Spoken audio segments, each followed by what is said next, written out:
டேய் அவன தெரியாதா நீங்க ஏன்டா போட்டு அடிக்கிறீங்க? அவன் தான்டா நானு. உன்னையே நீயே கேக்குற? ஏன் கேக்குறேனா? ஏன்டா இந்த ஏரியாவுல நான் எவ்வளவு ஃபேமஸ் ஆயிருக்கேன்னு தெரிஞ்சுக்க வேண்டாம்? எவ்வளவு பணத்தை செலவு பண்ணட்டா, அவ்வளவுமே போச்சுடா. காலையில இருந்து யார கேட்டாலும் நல்லா தெரியும் நல்லா தெரியுங்கிறாங்க. இவன் ஒருத்த மட்டும் தெரியாட்டாடா. எவ்வளவு மண்டகளா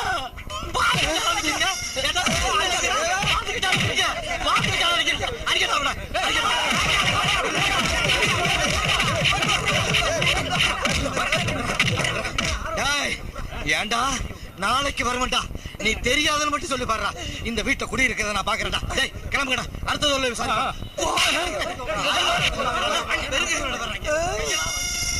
என்னடா அது புது ட்ரெண்டா இருக்கு. புதுசு புதுசா கண்டுபிடிச்சு அடிக்கிறாங்களே.